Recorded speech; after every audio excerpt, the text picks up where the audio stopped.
Right here. It's simple. I don't know if you guys can see it. It just says, keep going. It's a very, very simple quote, but I always think about it because when things are terrible in life and you've hit rock bottom and you feel like you can't go anymore, you have to keep going.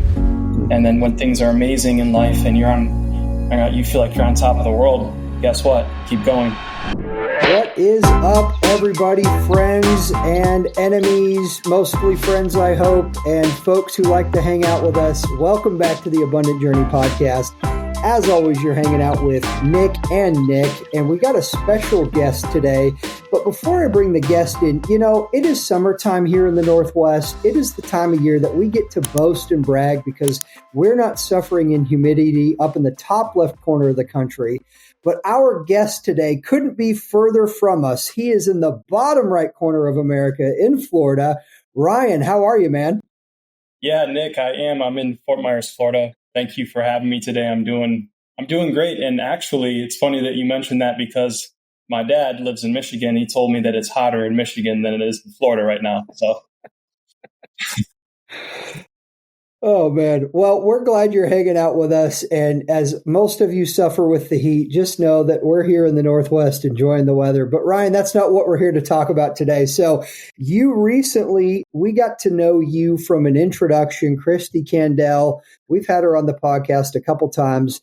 And I'll tell you what, man, she loves all the things you're doing. She loves not only your entrepreneurial spirit, your story, and we're going to dive into that here in a second. But tell us a little bit about what you're doing today. What's a day in the life look like? And then we'll jump back into your story.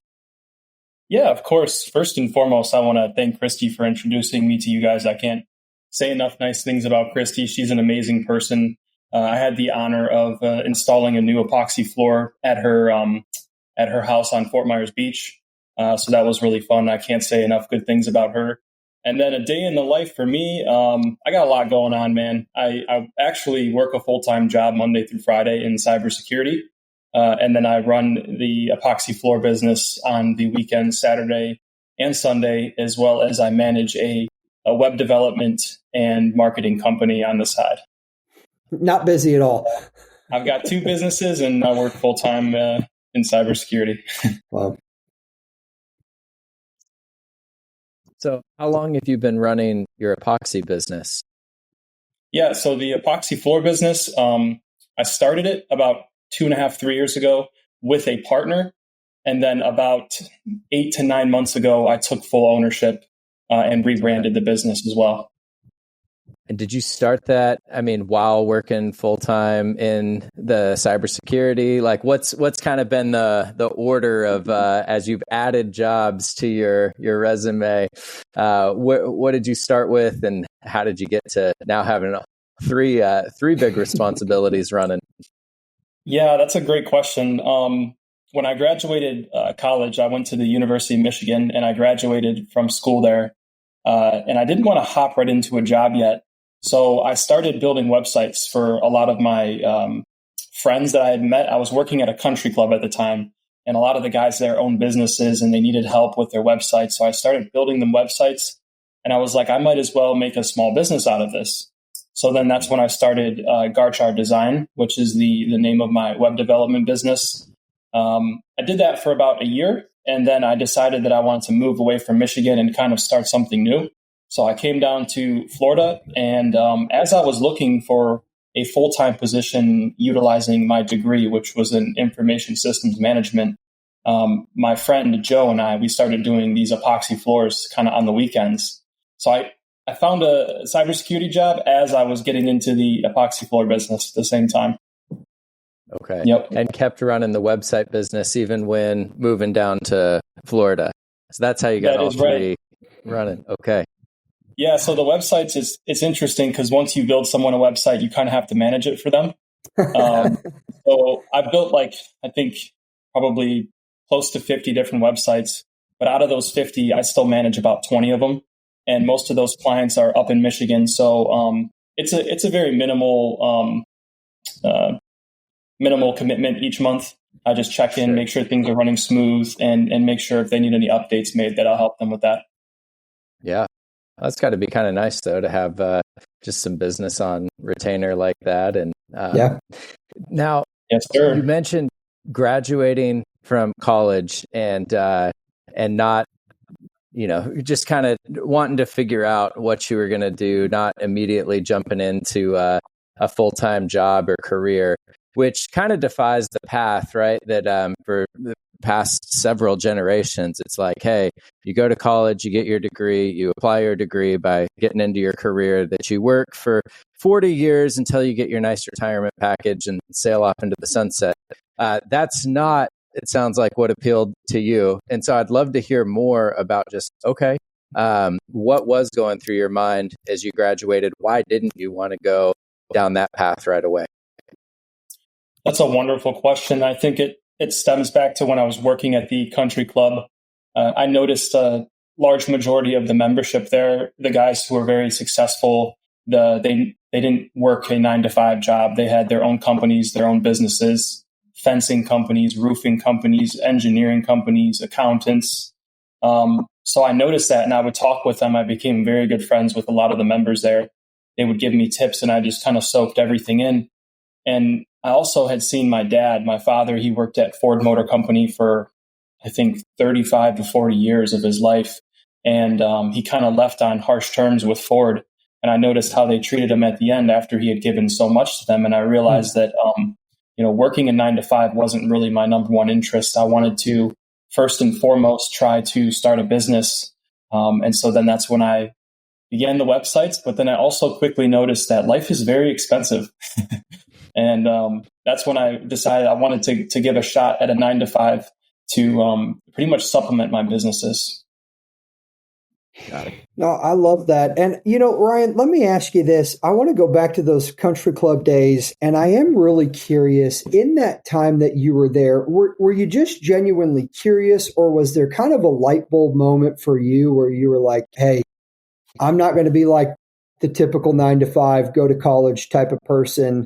Or was it more just, hey, I'm curious and open to learning? How was that really for you?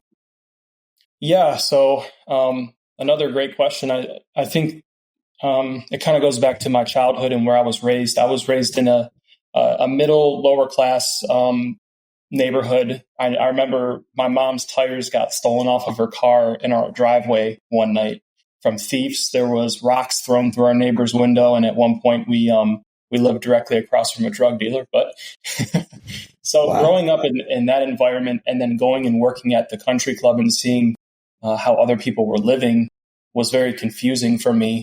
And I just wondered, like, what does it take to get to that level? What does it take to find success? And I don't want to be the one to say that all of the membership at the country club were all happy guys. There's a lot of guys there that were miserable as well. But I just wondered, like, what is success really composed of? How do you get there? Yeah, that contrast of worlds is something else when you're confronted with it. And I'm curious, just like as you think on the conversations that you were having with some of those folks, are there particular lessons that anybody taught you there that really stuck with you, or anything that you saw somebody doing in business that you're like, I think that's the route that I'd want to go down? Yes, there was one lesson in particular that sticks with me to this day. And that lesson is that successful people do not wait to make decisions. They make decisions, even if they don't fully understand or know what they're doing. And then they deal with the consequences. And if it fails, they figure out how to make it work. I noticed a lot of guys, they wouldn't dream about doing things. They would be doing things and then dealing with them as they go. If there's failure some point throughout that process, they would either, sell the business or whatever they were doing, they would figure it out. But I just noticed that they would jump at opportunities left and right. They weren't waiting for the market to correct. They weren't waiting for, the stars and the moon to align. They were there for business and making decisions quickly. And I remember talking to one of the members about that, and he told me, he's like, you're either a dreamer or you're a doer. So that's a really interesting lesson. And I mean, I hear that so consistently across the board. almost like a ready, fire, aim, that you take the action, and it's in the process of doing that you figure it out. And that if you don't have some degree of imposter syndrome as an entrepreneur, then you probably aren't a real entrepreneur. Like that's just kind of the name of the game, is that you're faking it till you make it a lot of the time.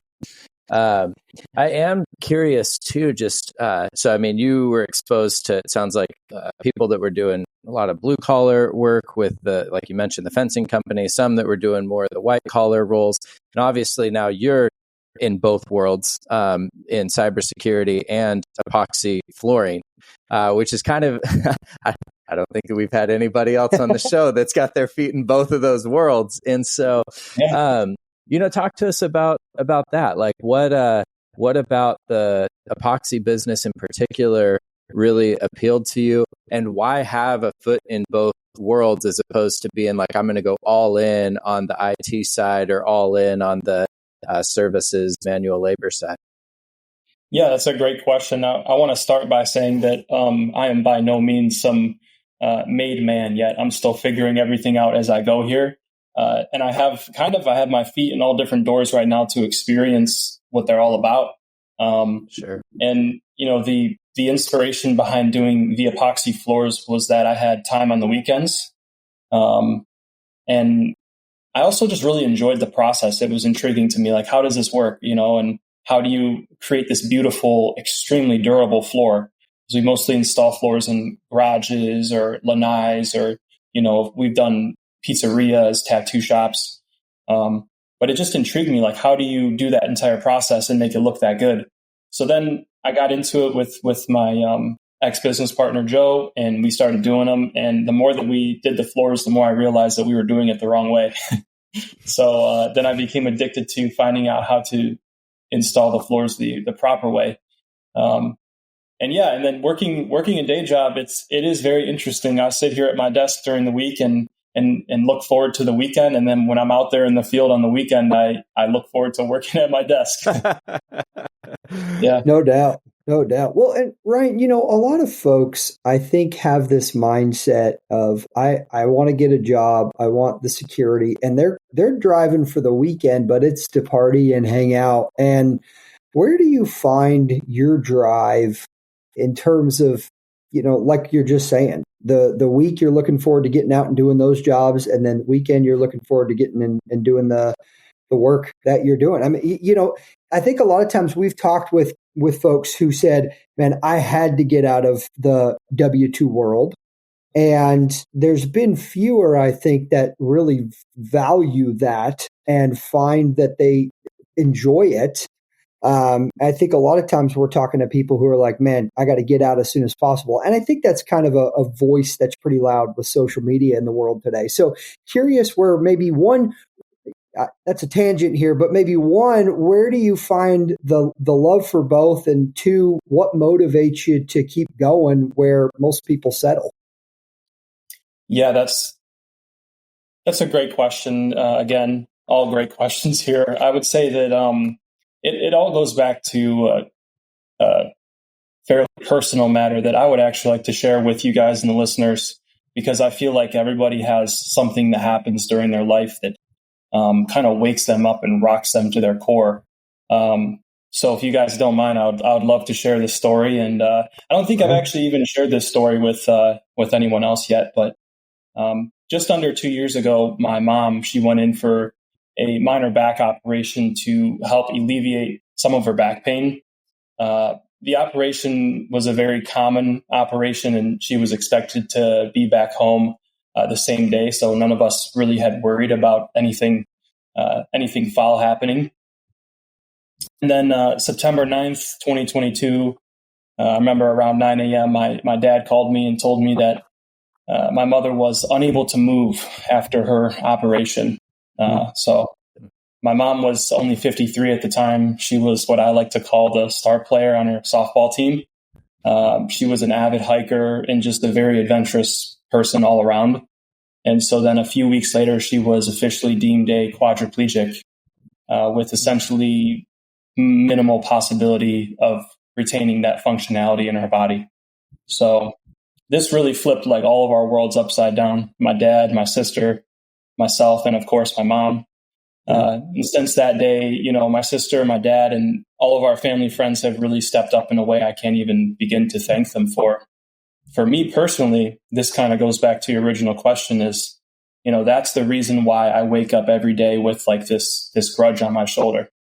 That's the reason why, you know, I wake up hungry. And, you know, after this happened, I had a long period of anger, which turned into sadness, which then turned into a deep self-reflection. And I just genuinely realized that I need to be better. No more excuses, no more dreaming about it, no more waiting for the right moment to come. It was time to essentially attack life on all cylinders, at all angles, and at all times of the day. So that's when I applied to like 500 plus jobs for cybersecurity. And that's when, you know, myself and my partner, Joe, we were doing all the floors on the weekends and stuff. And that's kind of where I found that spark within. So, and then recently I purchased my first home. I got a cool new car, took full ownership of the epoxy business, and currently helping my parents find a home here in Florida to move into because they want to move in. But that's essentially the main inspiration behind every day of my life. I wake up with that thought in my head that I want to just be better for, not for myself, but for my mother, my father, and everyone else. Yeah. Dude, I'm so grateful for you sharing, pulling back the curtain on just what that's been like the last couple of years. And definitely, you know, that helps answer Nick's question in terms of just you're a man on a mission now.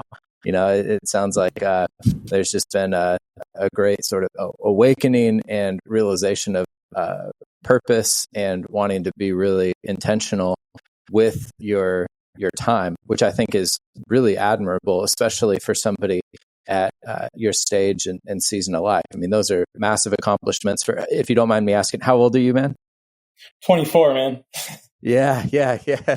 I think back on. I don't even want to think back on what I was doing at 24. So that's another story for another time. Oh, bro.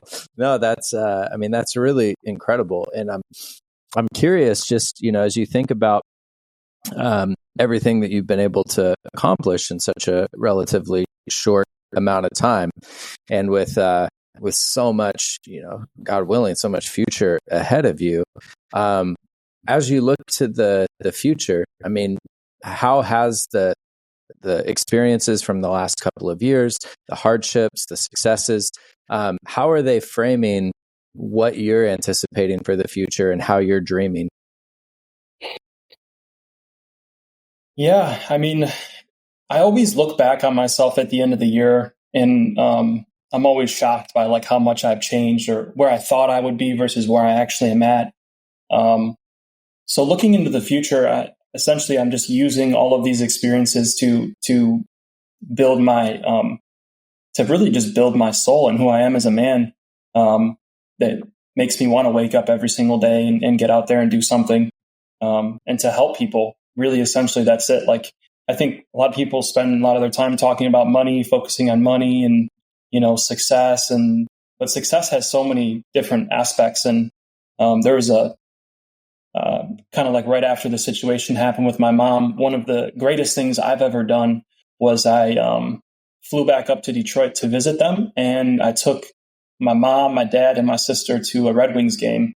So I bought a handicap suite there at the game, and we had a whole like suite. And I just remember that moment, like, this is what real success feels like. It's helping other people experience things. And so I take all of that into, you know, myself. I reflect on it and I use it as motivation for the future, man. That's good. I love that. Ryan, you talked a little bit earlier about the country club and taking action. You know, you are absolutely living that. I mean, not a lot of people dare to start a business, buy a business, but here you are working 3 jobs and 2 of them you own. I'm curious, what part has education played in your journey, and does it play today? You mentioned, realizing you were doing some things wrong. There's a lot of people, there's two sides to this. One where people just go out and do things and they don't educate themselves, and then they blow themselves up. But then there's also the people who all they do is educate themselves and they don't ever take action. So where do you find yourself on that spectrum, and how does that influence where you're at today? That's great, man. Going through college, honestly, I couldn't tell you what I really learned in college, like as far as what was from the book. But what I can tell you, what I did learn is how to manage my time. And that's really it's, if going to college or not, it was the question you were going for.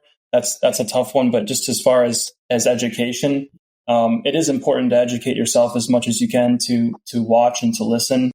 To read books and to learn, but there comes a point in time where you have to act. I'm more of a believer in acting because you'll learn along the way, like we kind of were talking about earlier. Like with the epoxy flooring thing, I'm kind of self-taught. I never bought a book on epoxy. I never took a course or anything about it. I kind of just went out there and tried certain things and figured it out as I went. By doing my own floor, or my buddy's floor, or someone else's floor, and just kind of playing with it and figuring it out. Yeah, I mean, you mentioned earlier talking about the epoxy flooring and kind of coming to a realization early in the business that you were doing it wrong. And so then you used the word addicted to figuring out, the best possible way to do that, which I think that's an amazing word choice as far as just like, the passion and intensity behind figuring it out, how to perfect this process. I'm just curious, like, one, what does that process of addiction look like in terms of, is that trial and error? Is that going to YouTube or other epoxy professionals and trying to learn the tricks of the trade? That piece of it. And then the other side of the question is, where do you think that intensity or passion comes from?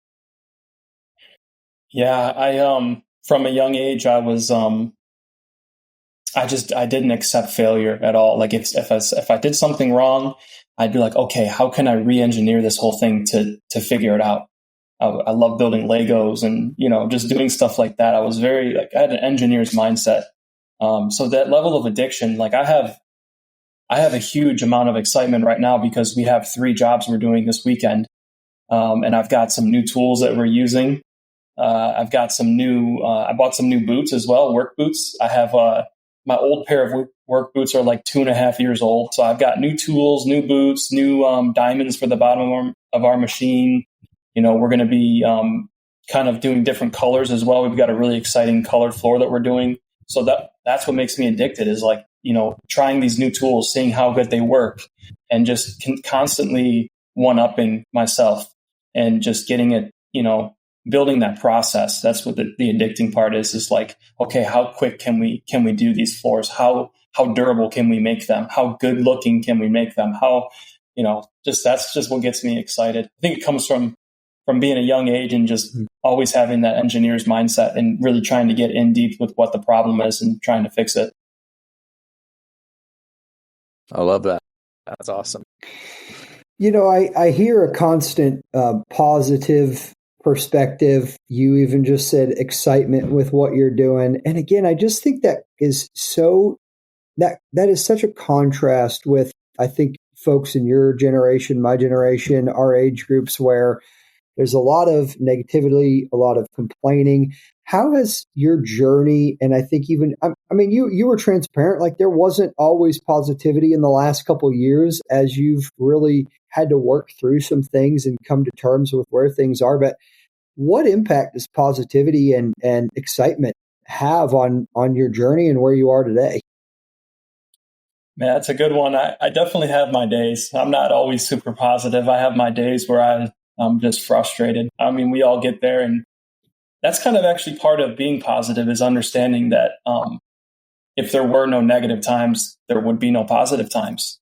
You have to have the bad to experience what good feels like, and vice versa. So I don't know. I always feel blessed to be where I'm at. I've had some friends growing up who got into some gang violence in Detroit, and they got locked up. There's one of the kids I went to high school with. I think that he's serving a life sentence right now. Another kid, his parents were shot in a drive-by shooting, and he had to live with his grandma his whole life. So like, I think about like other people sometimes, and I just think about how blessed I am, and that's what keeps me positive for the most part. And that's what I wake up every single day, just looking at this bottle of water, like this is half full, right? Not half empty. So. Mm-hmm. Yeah. I mean, I think that, that sort of perspective is huge, and just being able to really count the blessings that you've received in your life and opportunities. I'm also, it's in a similar vein, you have taken a path that is unusual for especially someone of your age, and how early you've gotten into entrepreneurship. And it doesn't sound like you grew up in a real like family or community of entrepreneurs. Obviously very respectable parents who, your dad, with what you shared about him working at Ford, like that's no slight on them by any means. But when you decided that you were going to step out and become an entrepreneur, build your own business, did you get pushback from family or friends that didn't really understand, that thought that it was really risky, thought you were being dumb? What was that like? Yes and no. I had a lot of support from my dad and my mom, and really that's a good question. I remember like some of my friends or some of the other people that weren't necessarily extremely close to me. I definitely remember some pushback from them, like, what are you doing? Why don't you go get a job? Blah, blah, blah. But overall, man, I'm blessed to have my parents believed in me. My first business that I ever started was a lawn business when I was like 11 or 12 years old. My dad gave me his lawnmower, and he encouraged me. He's like, you got to get out there, son. You got to go mow some grass. And one day you're going to mow my grass every day. So he was always the type of dad that was encouraging, and instead of like being like, oh, you're crazy or you're out of your mind. There has been certain talks with him and just people in my family where they've asked me, well, maybe now is the time to look for a job, or maybe, but overall they always supported wherever I was going. And for anyone who had anything negative to say, it didn't really matter to me, because I believed in myself and I knew what I was doing, Yeah. Yeah. No, that's huge. And I mean, having that familial support is, that's a massive deal. I know that for a lot of folks, they don't have the familial support in their corner, and that can be extremely difficult to overcome. So, yeah, it feels like when the people who are closest in your life, when you know that they're in your corner, it's a whole lot easier to step into the ring. Yep. I tell people who don't have that close familial support, they got to have some people who they are close to, like their friends. Make your friends your family.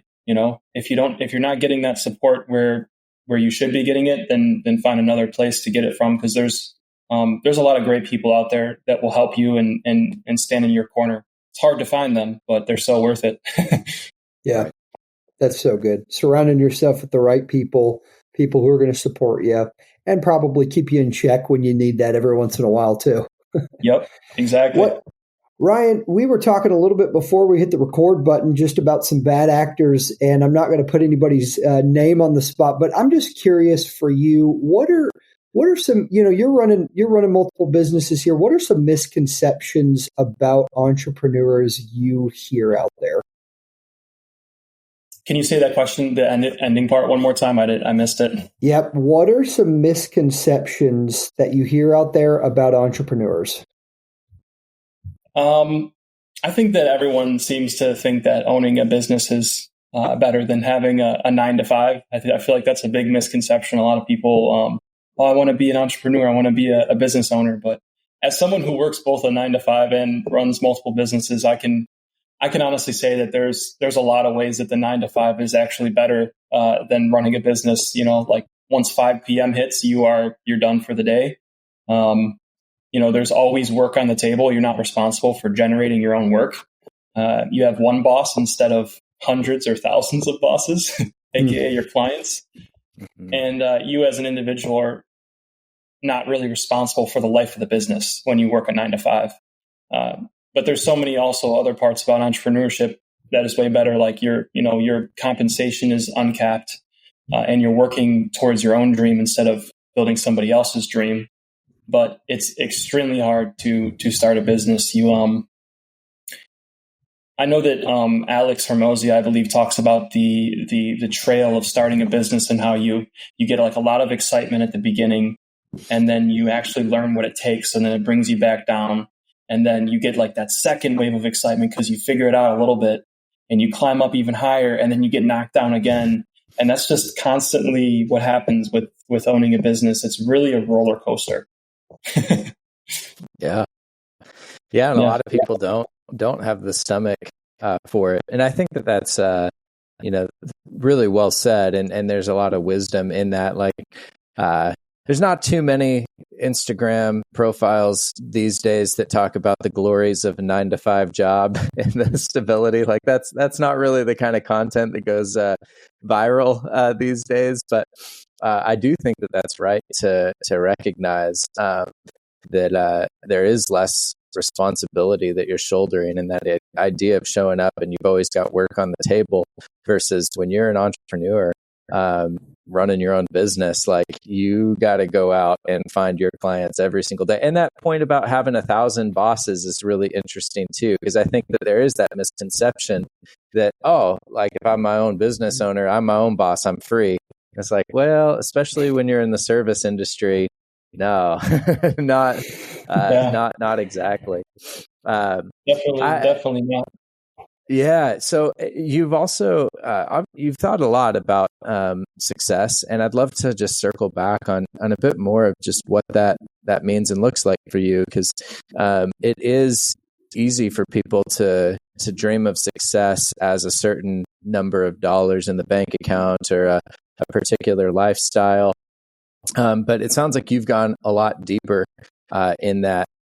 Just defining what success actually looks like, what you actually want out of life, and so I suppose this really gets at like just we've danced around it some, but just what is the why in business? And related to that is just entrepreneurs have a really hard time defining what is enough. And I'm curious if you've given some thought to that question of your why and what's the point that you're trying to get to? What's enough? That's a good one. Whenever I kind of think about the concept that you just described, I always remind myself, everything in balance, right? Too much of something isn't good, and too less of something is not good either. You want to be pretty much in that happy median, and it's hard to determine where that is for everyone. When I was a young man, I'm still a young man, but when I was like 13 or 14, I remember dreaming about like having like a modern townhouse with low maintenance. And, that was like a huge goal of mine to get that. And so I recently got that, and now I'm looking further ahead. Right. So, but I'm very grateful for all the steps it took to kind of get to this point in time. But yeah, it's tough to gauge like what's too much, and it really depends on the person. For me personally, a huge thing for me is to help my parents at this point. I gauge a lot of my success just on helping them and helping my close family and friends, being just a good guy overall. It's always there for people. If someone's in a pinch, they can call me, I can come help. Being true to my word, a man of honesty. And, the money stuff that comes separately. Yeah, no, absolutely. And I think on that, we've talked a bit about abundance and scarcity and that mindset. What are some other ways you've seen from folks and examples of generosity or abundance that you've seen modeled well in your story? Yeah, that's a great one. Let me think on that for a second. Like acts of charity? Yeah. Well, I just, my best friend, he owns a food truck in Dearborn, Michigan called Tough Taco. His name is Nas. He's Iraqi. I went to University of Michigan with him. He recently, literally 5 days ago, bought his dad a Mercedes-Benz. And I know him so well and what he's been through recently, just him and his family. I knew how much that meant to his dad. He always told me about how his dad always gave whatever he had to his children first. And so just that feeling of being able to really treat somebody else on their dream car and what they wanted. I mean, that's special. That was an act of charity that even brought me a little bit to tears just watching that video of him helping his dad like that. He also recently, a few years ago, lost his brother in a tragic accident. So it was full circle to see his dad happy like that again. And I mean, I'm good friends with him. We're best friends. We talk all the time. That's one act of charity that I dream to achieve one day. Maybe I'll get my dad a cool car or something. But other acts of charity is just people being selfless and doing things for the greater good instead of themselves. Yeah. Yeah. Well, and it sounds like, I mean, you're well on your way. It might not be a car, but it sounds like that's a pretty heavy lift with getting your folks down to Florida with you.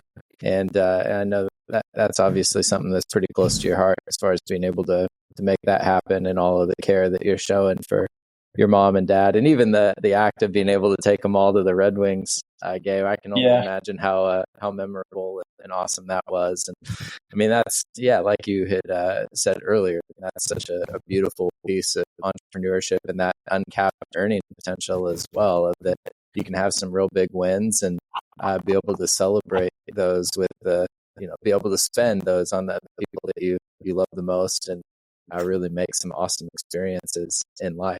So I really appreciate that mindset. Yeah, thank you so much for that. I appreciate that. Yeah. Well, Ryan, let's bounce to the last part of the show here. What we typically do is ask our golden nugget questions. It's a handful of questions we ask everybody.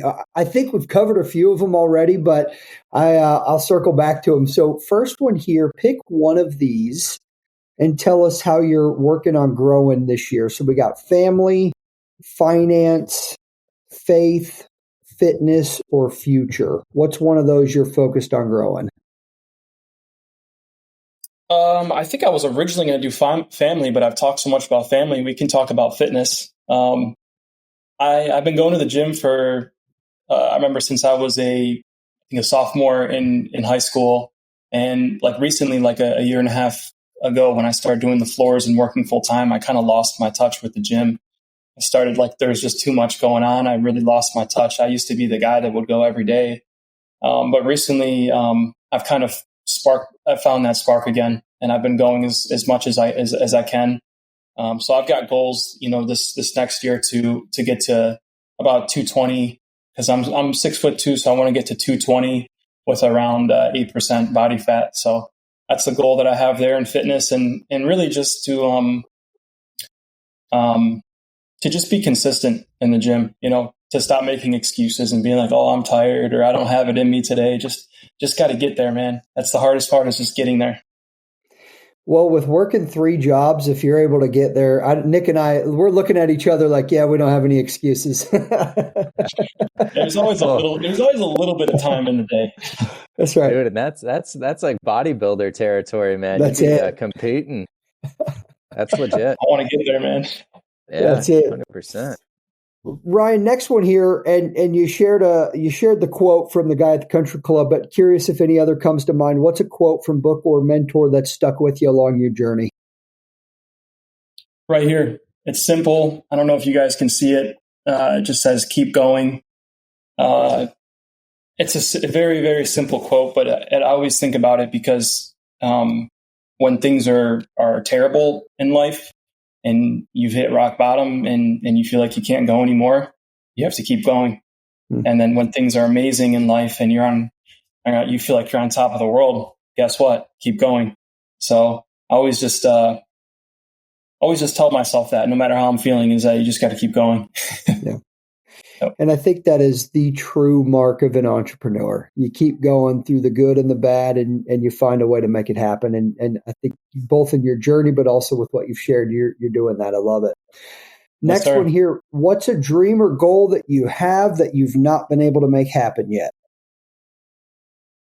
Oh, I'd love to get overseas. I haven't been overseas yet. I did get to Hawaii, which I guess is kind of overseas, but it's still part of the U.S. But I haven't been over to Europe or Australia. I'd love to go to Australia, South Africa. I think there's a whole world out there. We spend most of our lives, at one street address or a couple street addresses in one city, in one state, in one country. We've got so many cool things to experience. And on the traveling that I have done so far in my lifetime, I have encountered some moments during traveling which have just changed me to my core, who I am, what I believe in, how I treat others.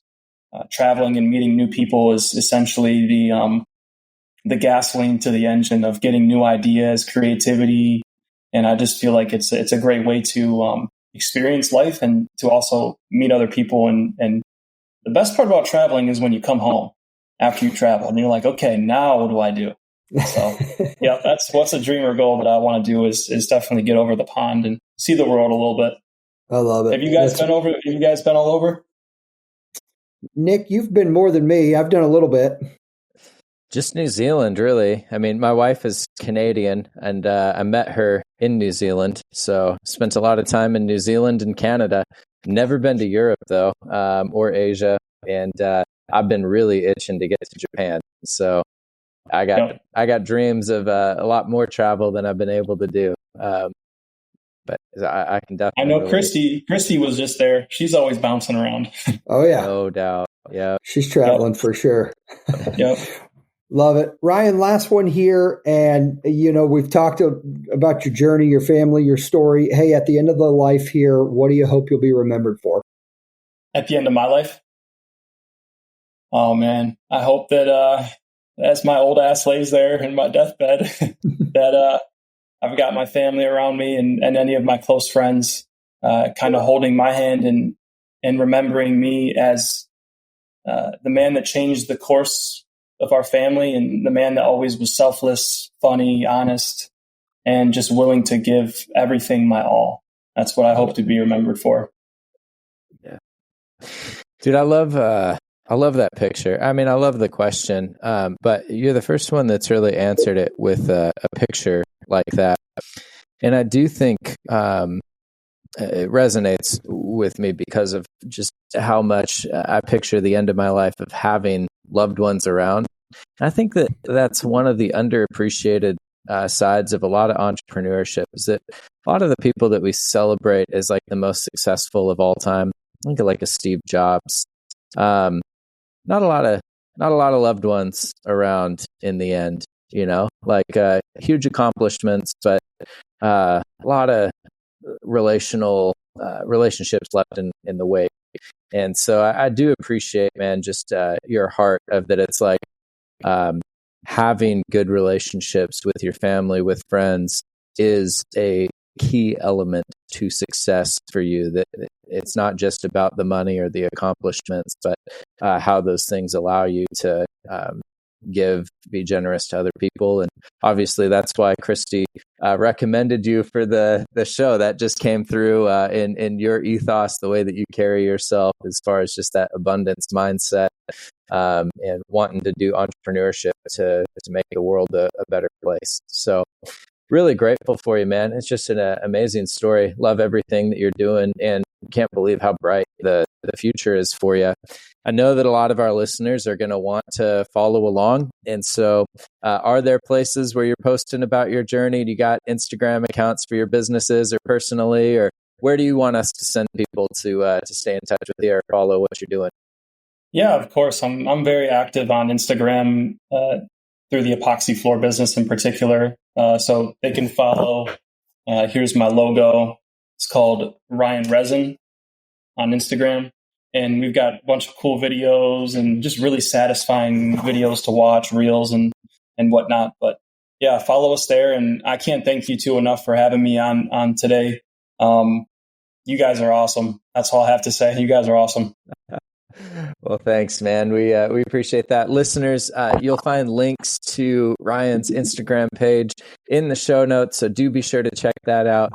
While you're there, make sure that you subscribe to the show, send it to some friends so that they can hear about all the awesome things that Ryan's doing and glean from the lessons that he's been able to share here.